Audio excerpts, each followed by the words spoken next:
Hello and अस्सलाम वालेकुम दोस्तों, कैसे हैं आप?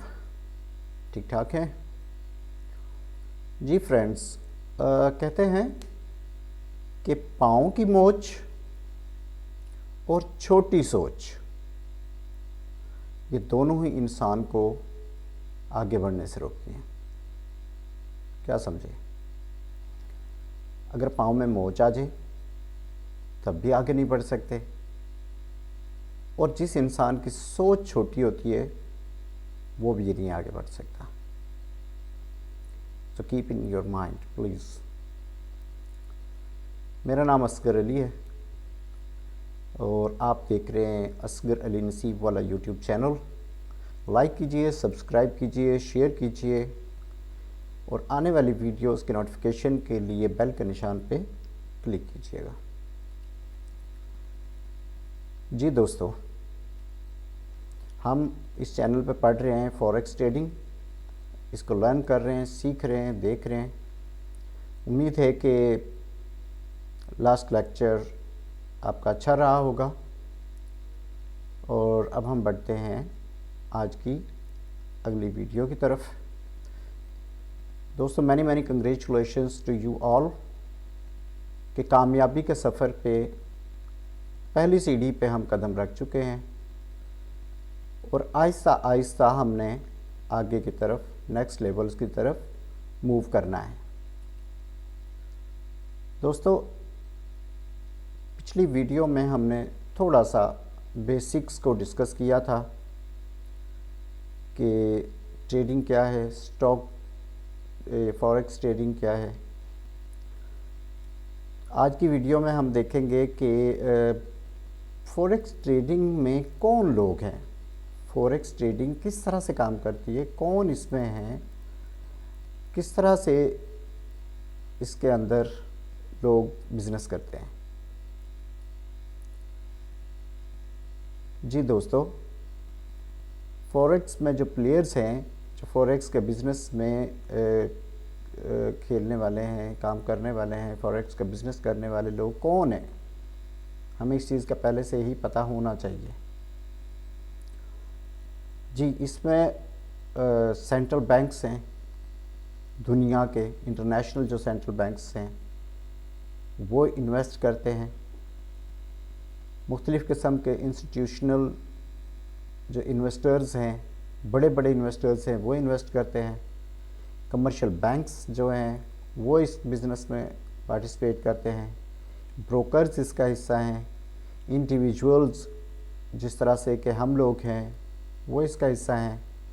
मुख्तलिफ़ किस्म की जो कंपनीज़ हैं, बड़ी बड़ी कंपनीज़ हैं, वो इसका हिस्सा हैं। सो आप देखें कि ये कोई छोटा बिज़नेस नहीं है, ये एक बहुत बड़ा बिज़नेस है दोस्तों। फॉरेक्स ट्रेडिंग में जो सबसे बड़ा ग्रुप है वो कमर्शियल बैंक हैं जो अपनी इन्वेस्टमेंट करते हैं, और ये इंटरनेशनल बैंक्स हैं। सेकंड नंबर पे जो गवर्नमेंट्स हैं, डेवलप्ड कंट्रीज़ की, डेवलपिंग कंट्रीज़ की जो गवर्नमेंट्स हैं वो अपने सेंट्रल बैंक्स जो उनके हैं, जैसा हमारा स्टेट बैंक है, उनके ज़रिए से फॉरेक्स मार्केट में इन्वेस्टमेंट करती हैं।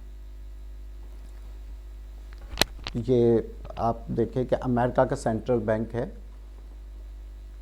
और ये मेजर प्लेयर्स में से एक प्लेयर है जो फॉरेक्स मार्केट में इन्वेस्टमेंट करते हैं। इसी तरह से आगे चल के हम देखते हैं कि जो मुख्तलिफ़ किस्म की मल्टीनेशनल कंपनीज़ हैं, जो बड़ी बड़ी दुनिया की कंपनीज़ हैं, वो फॉरेक्स ट्रेडिंग करते हैं और ये कोई बिलियंस डॉलर्स की सालाना इनकी इन्वेस्टमेंट होती है और सालाना ये कोई बिलियन डॉलर का बिज़नेस करते हैं फॉरेक्स मार्केट में। इसी तरह से हम जैसे जो इंडिविजुअल्स हैं, जो किसी कंपनी से ताल्लुक़ नहीं रखते, किसी बैंक से ताल्लुक़ नहीं रखते या किसी गवर्नमेंट से जिनका कोई ताल्लुक़ नहीं है, वो लोग अपने अपने तौर पे इसमें इन्वेस्टमेंट करते हैं और इसमें से प्रॉफिट गेन करते हैं। सो ये सारी चीज़ें डिस्कस करने का मकसद एक ही है कि आपको ये अंदाज़ा हो जाए कि आप जिस दुनिया में जा रहे हैं, जिस बिज़नेस में आप कदम रख रहे हैं, वो कितना बड़ा बिज़नेस है और उसकी वर्थ कितनी है दुनिया में। जी दोस्तों, उसके बाद अब हम देखेंगे कि जो फॉरेक्स मार्केट है, इसमें जो ट्रेडर्स हैं वो ट्रेड किस तरह से करते हैं, क्योंकि हमें पता तो होना चाहिए कि जिस बिज़नेस को हम करने जा रहे हैं उसमें होता क्या है, वो किस चीज़ का बिज़नेस है। दोस्तों, उसके लिए हमें ये समझना पड़ेगा कि हम जिस ये जो फॉरेक्स मार्केट है, जिस बिज़नेस में हम एंटर हो चुके हैं, इसमें फ्लक्चुएशन होती रहती है। किस चीज़ में फ्लक्चुएशन होती रहती है? करेंसीज़ में। करेंसीज़ का जो मार्केट वैल्यूज़ हैं वो अप एंड डाउन होती रहती हैं, ठीक है। जिस तरह आप देखें कि पाकिस्तान में यूएस डॉलर कभी बहुत ज़्यादा ऊंचा चला जाता है और कभी थोड़ा सा नीचे आता है तो हम बड़े खुश हो जाते हैं, डॉलर नीचे आ गया है। सो इसी तरह से पूरी दुनिया की करेंसीज़ में ये अप्स एंड डाउन्स आते रहते हैं, ठीक है। इनकी डिफरेंट किस्म की वजूहात होती हैं। वहाँ की इकोनॉमिक कंडीशंस हो सकती हैं, पॉलिटिकल कंडीशंस हो सकती हैं, वहाँ पे कोई नेचुरल डिज़ास्टर्स हो सकते हैं। यानी कि अगर किसी कंट्री की इकोनॉमी डेवलप कर रही है तो उसकी ऑफ कोर्स उसकी जो करेंसी है वो डेवलप होगी, उसकी वैल्यू अप जाएगी। और अगर उसकी इकोनॉमिक ग्रोथ डाउन है, कम हुई है, तो करेंसी की वैल्यू भी कम होगी। इसी तरह से पॉलिटिकल सिचुएशन बहुत ज़्यादा वैल्यू रखती है। किसी पॉलिटिकल लीडर की स्टेटमेंट्स बहुत वैल्यू रखती हैं। किसी बैंक के जो गवर्नर होते हैं या बैंक के जो रिलेटिव होते हैं, रिप्रेजेंटेटिव्स होते हैं, उनकी जो स्टेटमेंट्स होती हैं वो बहुत वैल्यू रखती हैं। सेंट्रल बैंक की तरफ से अगर कोई स्टेटमेंट आती है या किसी पॉलिटिकल लीडर की तरफ से, अमेरिकन प्रेसिडेंट है जैसे, या ब्रिटेन से, यानी कि ये बड़े बड़े जो डेवलप्ड कंट्रीज़ हैं, उधर से अगर कोई न्यूज़ आती है तो वो बहुत गहरा असर छोड़ती है। एकदम से मार्केट अप भी जा सकती है और एकदम से मार्केट डाउन भी आ जाती है, ठीक है जी। तो इसलिए इन चीज़ों का बहुत गहरा ताल्लुक़ है करेंसीज़ के अप एंड डाउन जाने से, इस मार्केट के अप एंड डाउन जाने से। अगर कहीं पे नेचुरल डिज़ास्टर आ जाता है, कहीं पे अर्थक्वेक आ गया है या कहीं पे फ्लड आ गया है, तो उससे भी उस मुल्क की करेंसी पे बहुत ज़्यादा असर होता है, ठीक है जी। आई होप कि आपको अंडरस्टैंड होगा कॉन्सेप्ट ये जो करेंसीज़ का है, कि किस तरह से इनमें फ्लक्चुएशन होती रहती है, ठीक है जी। और ये करेंसीज़ पेयर्स की सूरत में होती हैं जिनमें हम ट्रेड करते हैं जी, ठीक है। हमने यहाँ पे एक मिसाल ली है कि ये EUR लिखा हुआ है, इसको यूरो बोलते हैं, और USD इसका भी आपको पता है, यूनाइटेड स्टेट्स डॉलर, ठीक है। तो ये एक पेयर की सूरत में करेंसीज़ जो हैं वो फ्लक्चुएट करती हैं। ये जो पहले दो लेटर्स हैं EU, ये यूरोपियन यूनियन को शो करते हैं, और R जो है ये यूरो है, वहाँ की करेंसी। इसी तरह से US जो है यूनाइटेड स्टेट्स को शो करता है, और D से डॉलर बनता है।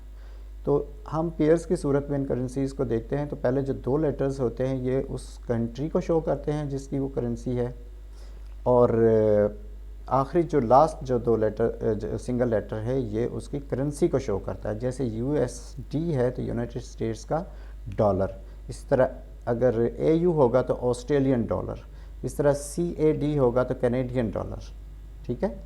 तो ये करेंसीज़ हैं और ये पेयर की सूरत में ही हम इन पे काम करते हैं।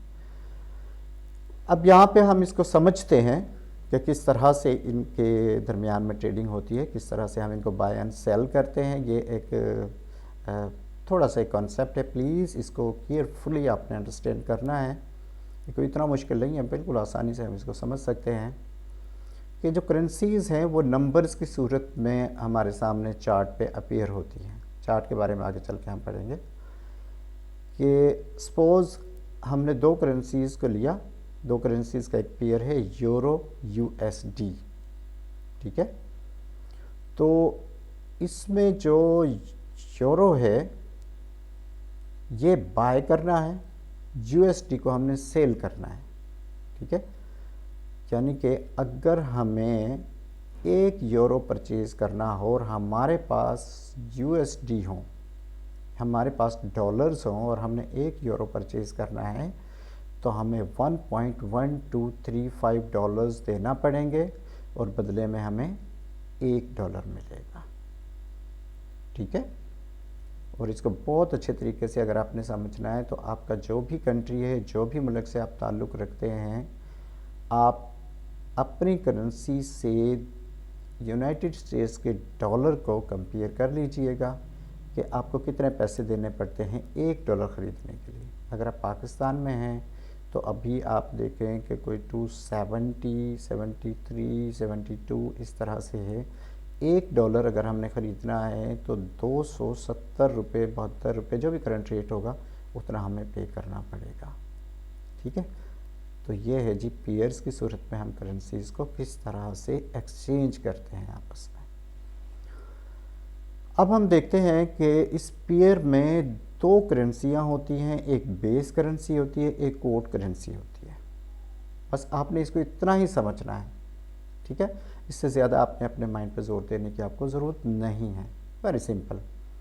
ये देखिए कि क्योंकि हम करेंसीज़ को पेयर्स की सूरत में इन पे हम ट्रेड करते हैं, तो इसलिए हमें पता होना चाहिए कि जो पहली करेंसी है, सपोज़ ये एक पेयर है, इसमें जो यूरो है ये बेस करेंसी है और जो यूएसडी है ये कोड करेंसी है, ठीक है।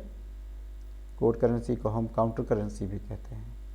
ये बेस करेंसी और कोड करेंसी का क्या रोल है ये हम आगे चल के देख लेते हैं। अभी सिर्फ आपने इतना समझना है कि जो पहली करेंसी है वो बेस करेंसी कहलाती है और जो दूसरी करेंसी है वो कोड करेंसी कहलाती है। यानी कि बेस करेंसी को परचेज़ करने के लिए कोड करेंसी जो है वो हमें देना पड़ती है, ये सेल करना पड़ती है, ठीक है जी। एक्सचेंज रेट किसी करेंसी पेयर का क्या होता है, हाँ, उससे हम समझते हैं जी। ये हमारे पास एक यूरो है और उसके सामने हमारे पास एक यूनाइटेड स्टेट्स ऑफ अमेरिका का डॉलर है, जो पहले हम डिस्कस कर चुके हैं।